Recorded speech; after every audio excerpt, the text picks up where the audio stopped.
यदि आपको डायबिटीज है और आपका शुगर यदि कंट्रोल में नहीं आ रहा है, बहुत सारे लोगों को आपने देखा होगा वो दवाई लेते हैं, वॉकिंग भी करते हैं, एक्सरसाइज भी करते हैं, मतलब और फूड रिस्ट्रिक्शंस भी लगाते हैं, डाइट भी फॉलो करते हैं, सभी चीजें वो करते हैं जो वो कर सकते हैं।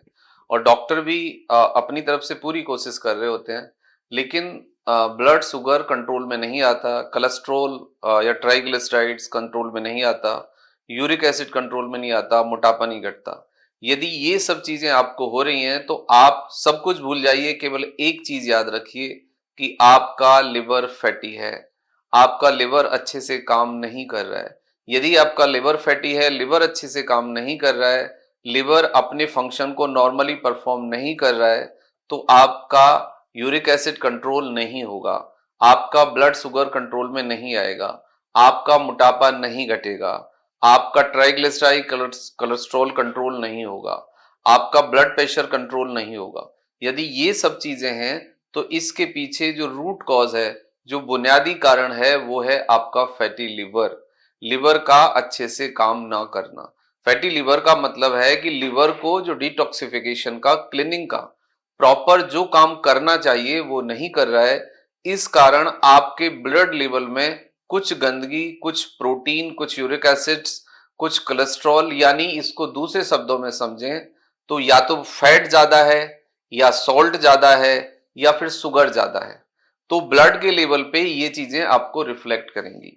यदि आपका लिवर, आपकी किडनी और आपकी इंटेस्टाइन यदि अच्छे से काम करें, बॉडी को डिटॉक्सिफाई करें, यानी आपका पेट अच्छे से साफ हो, आपका खाना अच्छे से पचे, आपको भूख प्यास अच्छे से लगे, और आपके जो लिवर के एंजाइम है एसजीओटी और एसजीपीटी यदि ये नॉर्मल रहें, आपका पेट का घेरा नॉर्मल रहे, आपका लिवर फैटी ना हो, तो फिर आपकी बॉडी में ये सब चीजें नेचुरली नॉर्मली बॉडी इसको मैनेज करेगी।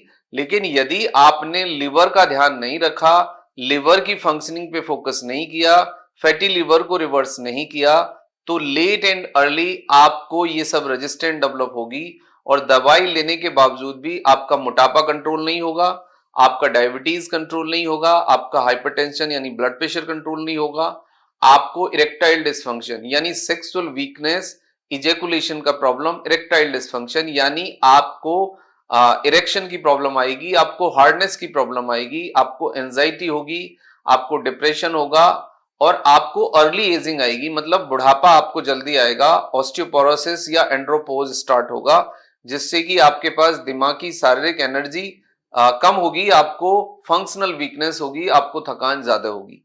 ये सब चीजें, इनके पीछे जो बुनियादी कारण है वो आपका फैटी लिवर है।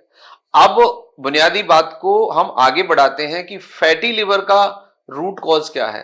फैटी लिवर का रूट कॉज है इंसुलिन रेजिस्टेंट।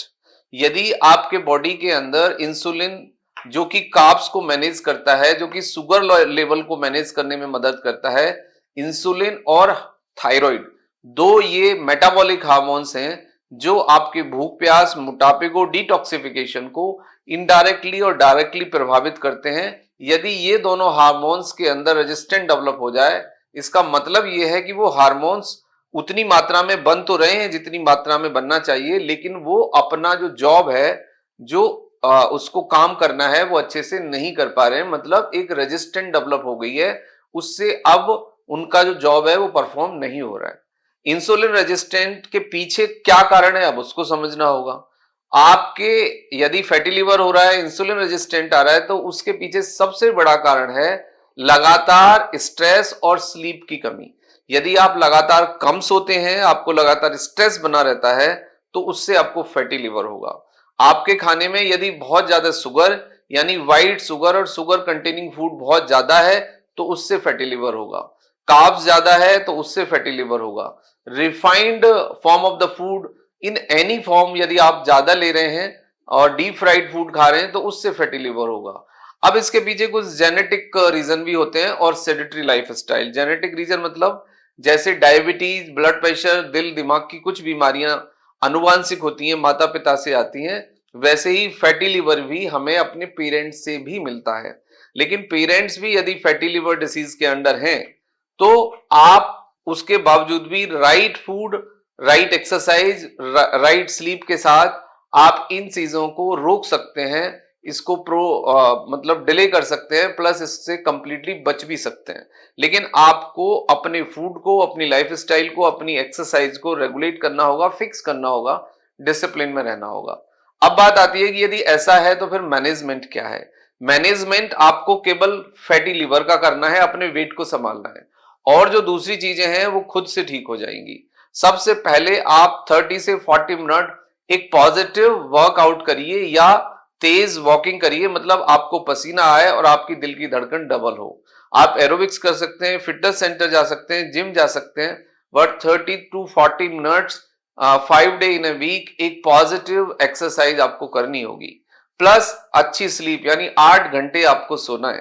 प्लस लगातार एक पोस्चर में नहीं बैठे रहना है, थोड़ा सा बीच में आपको ब्रेक देना है, मूवमेंट करनी है। प्लस स्ट्रेस को मैनेज करना है, और अपने खाने में आपको कॉफी शामिल करनी है, सेब का सिरका शामिल करना है, जौ का दलिया शामिल करना है, चुकंदर शामिल करना है, लेमन वाटर शामिल करना है, और हरी और लाल सब्जियां खानी है, हरी लाल सब्जी का सूप पीना है। तो इससे आप नेचुरली फैटी लिवर को रिवर्स कर सकते हैं। लेकिन फैटी लिवर ग्रेड 2 या 3 में आ गया है, तो इसके साथ साथ आपको राइट ट्रीटमेंट यानी मेडिकल मैनेजमेंट की भी जरूरत पड़ेगी। तो उसके लिए you have to visit your physician और द गेस्ट्रो फिजिशियन। वो आपको right medicine, right choice of medicine provide करेंगे, बट उसके साथ exercise, sleep, right food, plus कुछ चीजें हैं जो उनको इमीडिएटली स्टॉप करना है। Smoking, alcohol, refined food and packed food you have to completely stop. तो आप देखेंगे आपका ओबेसिटी कंट्रोल हो गया है, डायबिटीज कंट्रोल हो गया है, बीपी नॉर्मल आ गया है, इरेक्टाइल डिस्फंक्शन यानी सेक्सुअल पावर वापस आ गई है, एंजाइटी, डिप्रेशन कम हो गया है, और आपके पास एक फंक्शनल एनर्जी और पॉजिटिव एटीट्यूड डेवलप हो गया है। Thank you very much and take care yourself.